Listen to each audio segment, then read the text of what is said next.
Live mula sa GMA Network Center, ito ang 24 Oras.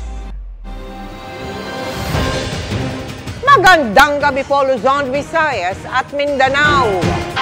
Tila nagbago ang tono si dating Pangulong Rodrigo Duterte na ngayon nagpahayag na ng suporta sa panukalang amyendahan ng konstitusyon.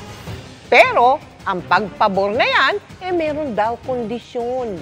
Nakatutok si Nico Sereno ng GMA Regional TV Balitang Bisdak. May mensahe muli si dating Pangulong Rodrigo Duterte para kay Pangulong Bongbong Marcos sa prayer rally ng mga Duterte sa Cebu kagabi. Mr. President, you were elected under a constitution for one term of 6 years. Be happy with that. Itagaan ka grasya nga nagkakasilbi ka sa imong yutang na tawhan sama sa imong amahan. Pero ayaw sunda ang iyang iagian. Kay mapandol ganda din. Ang mga hakbang sa pag-amyenda sa saligang batas sa pamamagitan ng People's Initiative ang muling pinuntirya ni Duterte sa kanyang talumpati. Pero ang sabi niya ngayon, susuportahan niya ang mga pagbabago sa konstitusyon kung para ito sa kapakanan ng mga mamamayan at hindi sa mga taong may pansariling interes. Kung masuportar changes in the Constitution, economic provisions, whatever, even in the terms sa tanang chapter diha, pati na pa-appeal na ang kanang termino sa President. Okay ko. Basta dili mo pabor sa galingkod karon o sa sunod na eleksyon. Nagpasalamat naman ang dating Pangulo sa suporta ng mga Cebuano. Nananawagan rin siya na patuloy na suportahan ang anak na si Vice President at DepEd Secretary Sara Duterte sa mga plano nito sa susunod na eleksyon. Patuloy na sinisikap ng GMA Integrated News na makuha ang panig ng palasyo sa mga sinabi ni Duterte. Ikinatuwa ng ilang kongresista ang anilay nagbagong posisyon ni dating Pangulong Duterte kaugnay sa Chacha. Of course, it is a welcome development that the former President Duterte. Siguro po nakikita na ng ating well-respected former President Rodrigo Duterte ang linaw na ito naman talaga yung matagal nang pinupush ng maraming administrasyon. Pero ayon kay House Deputy Speaker David Suarez, mas magiging maganda po ito kung pati ang kanyang mga sumusuporta ay sumalamin din sa posisyon ng dating Pangulo. Para sa GMA Regional TV Balitang Bisdak at GMA Integrated News, Nico Sereno, nakatutok 24 oras. Magandang balita dahil hindi na lamang ang mga umaabot ng 100 taong gulang ang makakatanggap ng benepisyo mula po sa gobyerno. Sa ilalim ng inamyendahang Centenarial Law, pati 80 anyos pataas may makukuha ng benepisyo. Kung magkano, alamin sa pagtutok ni Ivan Mayrina. Simula noong 2016, mahigit 7,000 Pilipino na nakinabang sa Centenarian Law na nagbibigay ng 100,000 pesos sa bawat Pilipinong nakakatuntong ng 100 taon. Pero sa pinirmahang amyenda sa batas, hindi nila mga centenarian o mga Pilipinong 100 years old ang makakatanggap ng benepisyo. Maging mga octogenarian o mga 80 anyos pataas at nonagenarian o 70 taon pataas, may benepisyo na rin. Under the new law, Filipinos upon reaching the age of 80 shall receive a cash gift of 10,000 pesos in every 5 years thereafter. And upon reaching the age of 85, 90, and until 95. We do, after all, stand on the shoulders of these giants. 2.2 billion ang ilalaang pondo para rito para sa taong 2025 at kailangan lamang magparehistro sa Office of Senior Citizens Affairs sa inyong lokal na pamahalaan. Bukod dyan, pinirmahan din ng Pangulo bilang batas ang Tatak Pinoy Act na nag-uutos sa pagsulong sa mga produkto at serbisyong Pinoy, partikular sa government procurement. Tatak Pinoy is more than a branding exercise. It is about incubating and incentivizing great products that deserve to carry the Made in the Philippines trademark. Hindi naman pinirmahan ng Pangulo ang Magna Carta for Seafarers. Ang batas ito ang isa sa mga paraan para makasunod ang Pilipinas sa International Maritime Rules and Standards. Pero gusto pa raw itong ipa-review ng Pangulo. Sa gitna naman ng bangayan ng Kamara at Senado tungkol sa charter change, pinasalamatan ng Pangulo ang mga lider ng dalawang kapulungan. It proves once again the tenet that bicameralism was designed to bring together the brilliance of two bodies through compromise. Para sa GMA Integrated News, Ivan Mayrina, nakatutok, 24 oras. May bawas presyo sa ilang produktong petrolyo simula bukas, huling Martes ng Pebrero. Halos piso ang kalta sa presyo kada litro ng diesel, 70 sentimo naman sa gasolina. Ayon sa GMA Integrated News Research Base, sa datos ng Energy Department, ito na ang pinakamalaking rollback sa diesel at gasolina mula pumasok ang 2024. May bawas presyo rin sa kerosene na piso at 10 sentimo kada litro. Humingi ng paumanhin sa kanyang mga kasamahan sa Senado si Senador Robin Padilla, kasunod ng binatikos na larawan ng kanyang asawang si Mariel na nagpapa-IV drip sa loob ng Senado. Paglilinaw naman ni Mariel, hindi glutathione kundi vitamin C ang kanyang pina-IV drip. Nakatutok si Mav Gonzalez. Sumagot na ang celebrity na si Mariel Padilla sa mga batiko sa ginawa niyang pag-IV drip sa loob ng tanggapan ng kanyang asawang si Senador Robin Padilla. I had no intention whatsoever to disrespect the Senate or anything like that, okay? It was never in my intention. I was in my husband's office. So I felt na safe place yon because opisina po ng asawa ko. It was never my intention na i-offend kayo, gawing parang hindi ka respectable yung Senado. No, of course not. Matatanda ang pinuna ni Senate Ethics Committee Chairperson Senator Nancy Binay ang ginawa ni Mariel na hindi raw ito inabiso sa klinik ng Senado at hindi rin daw aprobado ng FDA at DOH ang glutathione drip. Pero nilinaw ni Mariel na vitamin C at hindi glutathione ang pina-IV drip niya at may nakabantay-an niya na professional nurse. Nasa Senado raw siya noon para suportahan ng asawa sa trabaho. Gayunman, base sa abiso ng FDA, hindi rin ligtas ang paggamit ng vitamin C injection dahil pwede itong magdulot ng pagkabuo ng kidney stones kung ang ihi ng tuturukan nito ay acidic. Si Senator Padilla naman, sumulat na sa Sergeant at Arms at Medical Bureau Director ng Senado para humingi ng dispensa. Hindi raw nila ipinapagwalang bahala ng kanyang may bahay ang mga patakaran sa Senado. Makakaasa raw ang Senado na hindi na ito mauulit. Ayan, pigilan nyo na yung political issue na yan. Sa totoo lang, ang dami natin dapat pag-usapan. Hindi siguro yung ganitong. Sumulat din si Padilla kay Senate President Mig Zubiri at kay Senadora Binay para humingi ng paumanhin. Kailanman daw ay hindi nila sasadyain ang pagsawalang bahala sa dangal na sinisimbolo ng Senado at lagi raw silang tatalima sa mga alituntunin nito. Tinanggap naman ni Binay ang paghingi ng dispensa ni Padilla, pero kung may maghahain daw ng formal na reklamo ay iimbestigahan pa rin ng Ethics Committee ang ginawa ni Mariel. Para sa GMA Integrated News, Mav Gonzalez, nakatutok, 24 oras. Sinabi ngayon ni House Speaker Martin Romualdez na kanilang pagtitibayin ng buo ang bersyon ng Senado sa pag-amyenda sa economic provisions ng saligang batas. Sa gitna ito ng deliberasyon sa sariling resolusyon ng Kamara sa pag-amyenda ng saligang batas. Yan ang sanib puwersang tinutukan ni Tina Panganiban Perez at Mav Gonzalez.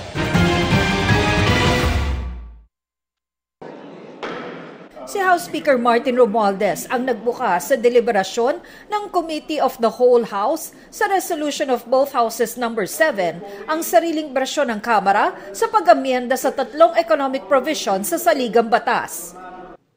Ito lamang ang pakay natin, ekonomiya, hindi politika. Now, to dispel doubts that the efforts of the House representatives in pushing for the amendment of the economic provisions of the Constitution is politically motivated, we are actually adopting all the 3 proposed amendments of the Senate version of the resolution of both houses number 6 in total. Pero di pa nasisimula ng pagtalakay sa RBH 7, mainit na ang sagutan tungkol sa procedure ng questionin kung Constituent Assembly na ba ang ginagawa nila. Ito bang plenary na ito, kino-convert na ba natin yan sa Constituent Assembly? Kasi po, ang daming topic dun sa RBH. If it is simple bill lang, nakalagay sa rule natin, one topic, one bill. You can say that we are a Constituent Assembly or a legislative body, but in either case, we are acting on the basis of our constituent power to amend the Constitution. Baka magkaiba lang kasi kami ng pagkakaintindi ng Constituent Assembly. This Committee of the Whole can never be considered as a Constituent Assembly. A Constituent Assembly is an assembly of senators and representatives. Whether it is a Constituent Assembly, it is not. This is a Committee of the Whole. Bagamat suportado ng ilang tanggapan ng pamahalaan at ng ilang grupo ang Economic Charter Change, hindi raw ito ang nag-iisang solusyon sa mga problema ng bansa. Let me emphasize that we only reap the benefits I mentioned if we also address the other problems involving high energy cost, inadequate connectivity infrastructure, slow bureaucratic processes, inconsistent local and national regulations, and highly concerning learning poverty and malnutrition. May naghayag din ng kanilang pagtutol. Economic chacha, we believe, is unnecessary. It distracts from real development and is counterproductive. Ang mga senador naman, nakapulong kanina sa Malacanang si Pangulong Bongbong Marcos. Dito, muli raw binanggit ng Pangulo na dapat Senado ang manguna sa diskusyon ng charter change. Sabi niya, we'll allow the Senate to take the lead and I've asked the House leaders to wait for your output and that they should just adopt. Sabi pa raw ng Pangulo, mas mainam isabay sa 2025 elections ang plebisito para sa charter change. Sinabi niya, mas gusto niya isabay na lang sa halalan ng 2025. So pagka ganun, hindi po tayo kailangan magmamadali. Pinaaral daw ng Pangulo kay Senador Sammy Angara ang legal na hakbang para isama ng Commission on Elections o COMELEC ang plebisito o ang tanong kung pabor o hindi ang taong bayan sa pagbabago sa konstitusyon sa balota ng 2025 elections. Sabi naman ng COMELEC, kaya daw nilang isabay ang plebisito sa election 2025 nang walang dagdag gastos. Para sa GMA Integrated News, Mav Gonzalez, Tina Panganiban Perez. Nakatuto kami 24 oras. Samantala, hindi sa concert, kundi sa opisina ng NBI ang tuloy ng ilang Pinoy fan ng American pop superstar na si Taylor Swift. Na-scam daw kasi ang mahigit 100 Swifties na bumili ng ticket online sa isang lalaking nagsabing may access umano sa ticket para sa Eras Tour concert sa Singapore. At nakatutok si Ian Cruz.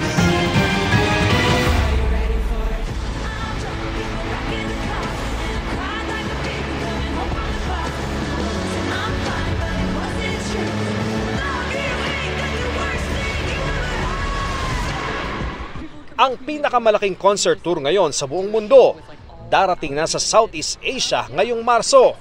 Kaya hindi na mapakali ang maraming Pinoy fans na mapanood ng personal ang Eras Tour ni pop superstar Taylor Swift sa Singapore.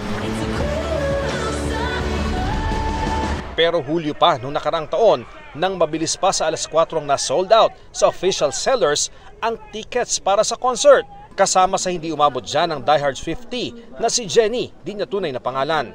Kaya naghanap siya ng ibang mapagbibilhan online. Isang kakilala raw ang nagturo sa kanya sa isang lalaking may access daw sa ticket ng Eras Tour sa Singapore. Nagpapakita siya ng mga proof ng transactions niya with other people. Tapos may mga nagbavouch nga sa kanya, even to the point na nagbabanggit pa siya na may mga social media influencers at saka celebrities siyang napagbentahan ng ticket. Kahit na inabot ng 65,000 pesos ang babayaran, pikit mata raw niya itong pinadala sa pamamagitan ng online banking sa lalaki na nangako raw sa kanyang makukuha na niya ang ticket 2 linggo bago ang concert.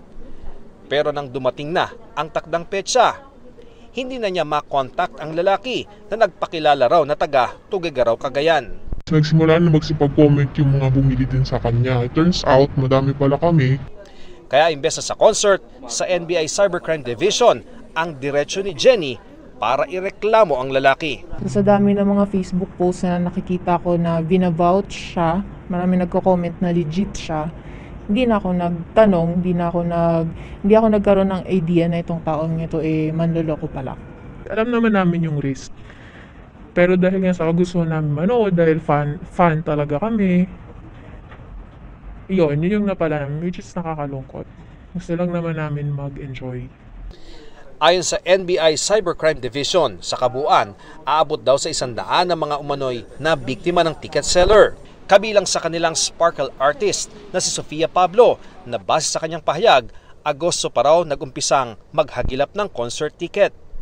May una siyang kausap na reseller pero nagkaproblema kaya sa lalaking nakatransaksyon din ni Jenny siya umasang makakakuha ng ticket matapos makapagbayad pero wala ring nahita.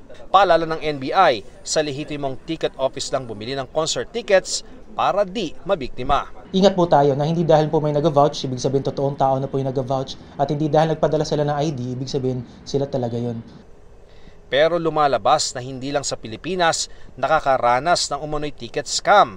Ang online marketplace sa Singapore na Carousel, inanunsyo ngayon na tatanggalin na ang lahat ng listing ng mga nagbebenta ng Taylor Swift tickets dahil sa pagdami raw ng insidente ng scam. Si Jenny, naskaman, never say die pa rin sa panonood ng concert ng idolo. May bago raw siyang kausap, pero sa pagkakataong ito, di raw niya bibitawan ng bayad nang hindi hawak ang lehitimong ticket kapag nasa venue na sa Singapore. Kaliwaan. Pagka nakapasok na sa venue, saka magbabayad. Para sa GMA Integrated News, Ian Cruz, nakatutok, 24 oras.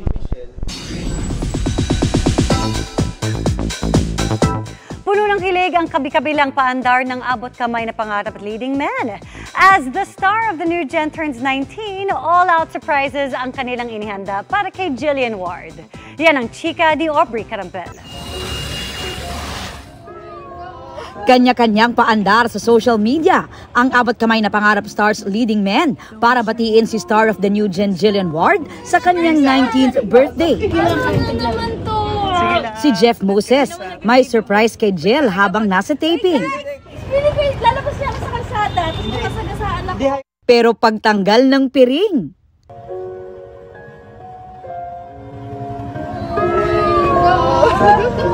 sumalubong kay Jill ang flowers, balloons, chocolates at higanteng stuffed toy. Napaiyak pa si Jillian na kinarana rin ni Jeff.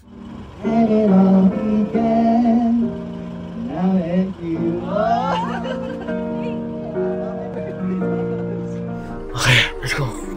Hindi naman pahuhuli si Harry Rahil Birya sa kanyang effort pa-surprise na pinuntahan pa si Jill sa bahay para sa kanyang birthday salubong. Hello Jill, happy birthday! Dahil unexpected, naka-jersey lang si Jillian pero very gentleman si Rahil na isinuot ang kanyang polo kay Jill. Bukod sa pagkain, niregaluhan din siya ni Rahil ng pusa. That's a real one! That's a real cat. It's a guy, pumayag naman na si tita. Sorry, nabigla kita. Bigla ko napunta dito. Happy birthday. Snaps ng pangmalakasang birita ni Jill naman ang ibinahagi ni Doc Lyndon Ken Chan kasama ng carousel of photos ni Jill. Ang message ni Ken, "To my precious Doc, hope your birthday is as special as you are." Ibinahagi naman ng abot kamay na pangarap co-stars nila ang surprise kay Jillian sa set. Isang mahigpit na yakap din ang ibinigay ng tatay Doc RJ ni Jill na si Richard Yap.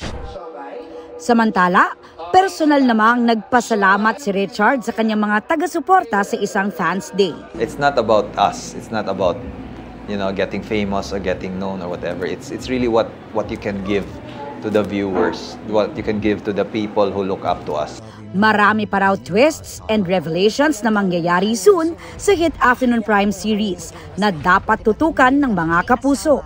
At isa raw marahil sa sikreto kung bakit tumagal na ng mahigit 1 taon ang serye. Behind the scenes, we're also so happy being together. As you can see siguro sa mga TikTok na ginagawa nila. For us, hindi na siya work eh. It's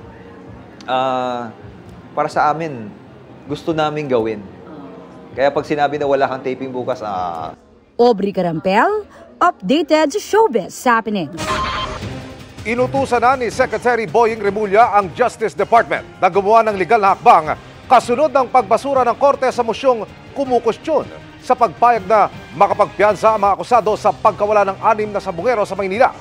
Nagpaliwanag din ang kalihim kung bakit natigil ang buwan ng case conference. Nakatutok si Salima Refran.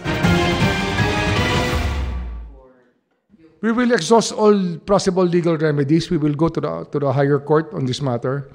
Sa pagbabalik opisina ni Justice Secretary Jesus Crispin Remulla, agad niyang iniutos ang sunod na legal na hakbang sa pagkakabasura ng Manila RTC Branch 40 sa motion for reconsideration ng prosekusyon sa pagpayag ng korte na makapagpiyansa ang mga akusado sa pagkawala ng mga sabungero sa Manila Arena. Even just the fact that they hid from the law and did not surrender already shows a point against them that they should not have been granted bail. Noong 1 linggo lang, naglabas ng sama ng loob ang pamilya ng ilan sa mga nawawalang sabungero dahil hindi na raw sila pinupulong ng DOJ.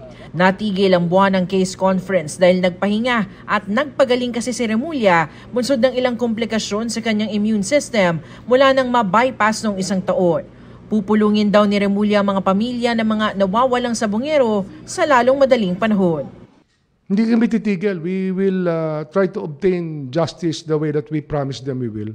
Para sa GMA Integrated News, Salima Refran, nakatutok 24 oras. Mga kapuso, isang low-pressure area ang namataan sa labas ng Philippine Area of Responsibility. Ayon po sa Pag-asa, sa ngayon ay mababa ang tsansa nitong pumasok sa PAR o maging isang bagyo. Pero yung trough o extension ng LPA ay umaabot sa bansa at makakaapekto sa ilang bahagi ng Mindanao. Bukod dyan, tuloy-tuloy rin ang pag-iral ng hanging amihan sa buong Luzon at easterlies naman sa natitirang bahagi pa ng bansa. Base po sa datos ng Metro Weather, uulanin ang malaking bahagi ng Mindanao kasama ang Zamboanga Peninsula, Northern Mindanao, Caraga at Soc-Sargen. May mga pag-ulan din sa Davao Region kaya maging alerto pa rin ang mga kapuso natin lalo na po sa Davao de Oro na unti-unti pa rin bumabangon mula sa landslide. Posible ang malalakas na ulan sa ilang lugar kaya maging handa. Sa Visayas, may tsansa ng ulan bago magtanghali sa ilang bahagi ng Aklan at Samar provinces. Maaliwalas naman ang panahon sa Luzon, maliban sa Cagayan, Isabela, Aurora, ilang bahagi ng Bicol Region at Mindoro provinces. Sa Metro Manila, mababa ang tsansa ng ulan sa ngayon pero magdala pa rin ng payong na panangga sa init ng araw o sa biglaang pag-ulan.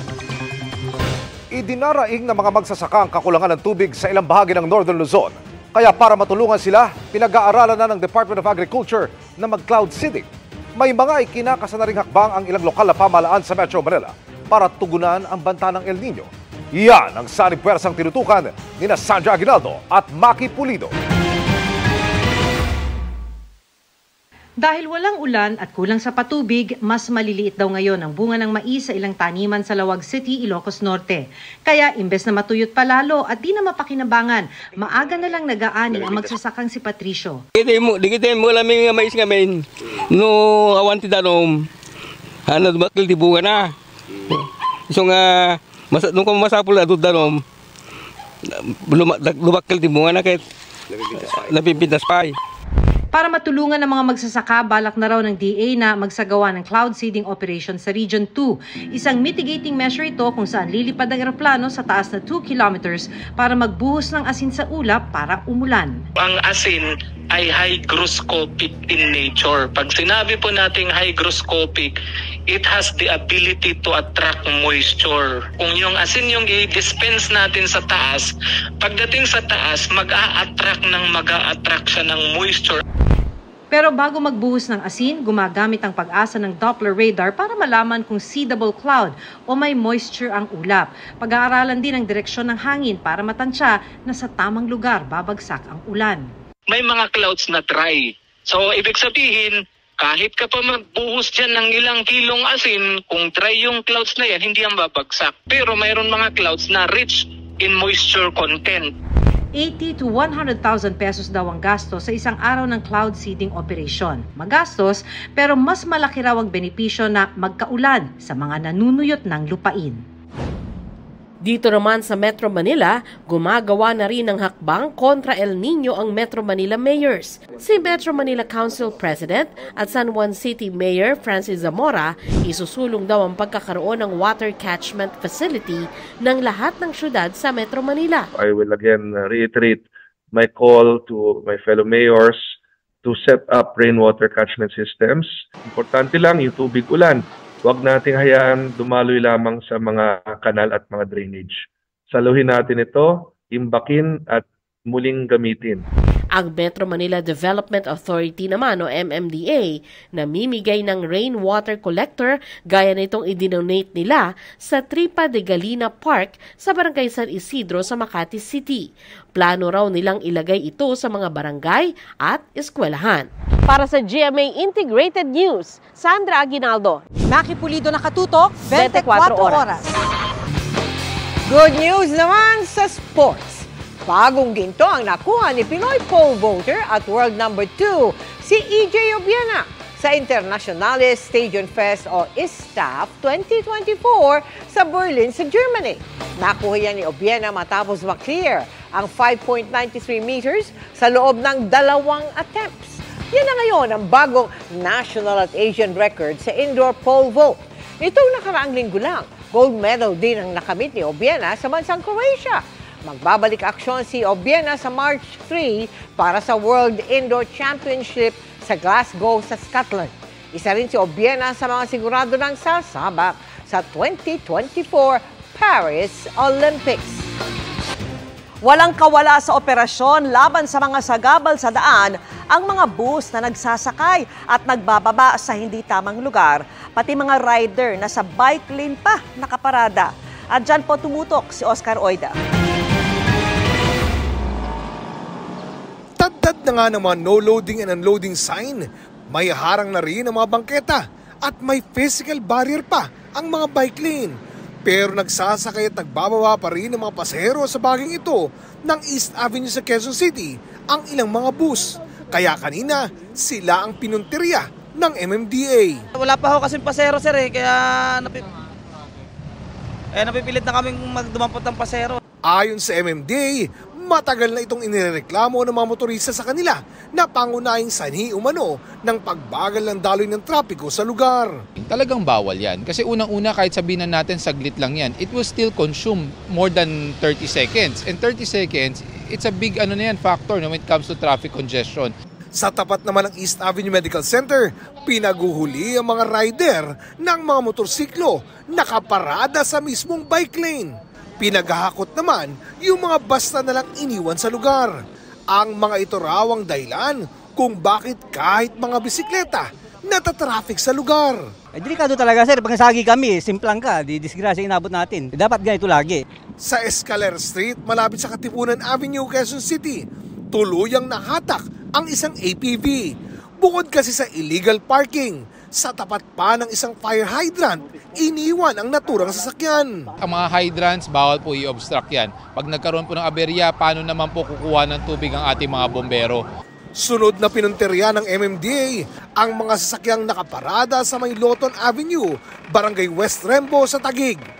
Agad namang nagpulasan ang mga rider na ito sa Kalayaan Avenue sa Taguig nang magdatingan ang mga enforcer. Sa dami nila, di naging madali ang pagharang sa kanila. Sasagasaan yung pa ako. Mabait naman, hindi tumakbo eh. Para sa GMA Integrated News, Oscar Oida, nakatutok, 24 oras. Dinepensahan ng Philippine National Police ang pagharang ng mga pulis sa sasakyan ng mga lalahok dapat sa pagdiriwang ng 38th EDSA People Power Anniversary kahapon. Ang sabi ng PNP, ipinapatupad lang nila ang kanilang mandato kaugnay sa mga anilay out of line na sasakyan. Kahapon, inalmahan ng ilang grupo ang pagharang ng mga pulis sa mga jeep na sinakyan ng ilan nilang delegado mula sa Cavite at ilang bayan sa Laguna. Tinanong nila ang mga pulis kung bakit sila hinaharang, pero hindi raw sila sinagot. Pagdidiin ng PNP, hindi ito ginawa para kitilin ang karapatan ng mga nais lumahok. Sa kabuuan, naging mapayapa naman nila ang paggunita sa anibersaryo ng EDSA People Power. Swifties forever and always, sinapulang araw stars David Licauco at Barbie Fortesa. Si David in-enjoy ang kanyang bejeweled moment sa Australia para sa concert ni Taylor Swift, habang si Barbie naman speechless sa natanggap na regalong merch. Makichika kay Nelson Canlas. Oh my God! Oh, thank you! Wildest dreams indeed. Kaya gano'n na lang ka-emotional si Kapuso Primetime Princess Barbie Fortesa nang matanggap ang regalo ng kaibigang si Rain Matienzo na Eras Tour merch ni Taylor Swift. It's nice to have a friend like Rain na di raw malilimutan si Barbie na certified Swiftie. Kaya may gift na shirt at friendship bracelet fresh from Melbourne, Australia. Si Rain pangaraw ang gumawa ng isa sa mga friendship bracelets na may name ni Barbie. It was rare. He was there. Pambansang Ginoo David Licauco will surely remember it all too well. Na in-enjoy rin ngayon ang concert ni Tay-Tay sa Australia. Habang nasa bakasyon, tuloy-tuloy naman ang taping ng kanilang co-stars sa GMA Prime Family Drama Series na Pulang Araw. Bukod sa pag-aaral ng mga nakagawian noong panahon ng mga Hapon, mahalagang aspeto rin ang pakikipag-usap nila sa mga nakatatandang nabuhay noong panahon na yun. Nauna nang nagpunta sina Sanya Lopez at Ashley Ortega sa isang tahanan para sa mga comfort women. Ngayon naman, sina Epi Quezon at Mikoy Morales ay nakibonding sa mga World War II veterans. Yung mga kwento sa amin ni Kuya Oscar ay magiging in a way magiging jumping ground or playground ng mga writers para ma-capture namin talaga yung gusto namin, yung essence nung era na yun na gusto namin ikwento sa inyo. Para naman kay Mikoy, isang malaking blessing ang makast sa serye. Medyo nakaka-intimidate pagpasok ng bahay. Medyo, kasi the fact na parang, di ba nakikita mo lang sa mga documentaries, nakita mo lang sa mga films, sa mga kwento, sa mga libro, pero to have someone actually tell you up front how it was to live then, it's something else. I think it's one of the things na hindi mo makukuha anywhere else. Hindi lang daw isang malaking proyekto ng Kapuso Network ang Pulang Araw. Isa rin itong mahalagang dagdag kaalaman para sa maraming Pilipino. Nelson Canlas, updated sa Showbiz Happenings. At yan ang mga balita ngayong Lunes. Ako po si Mel Tiangco. Ako po si Vicky Morales para sa mas malaking misyon. Para sa mas malawak na paglilingkod sa bayan, ako po si Emil Sumangil. Mula sa GMA Integrated News, ang News Authority ng Pilipino. Nakatuto kami 24 oras.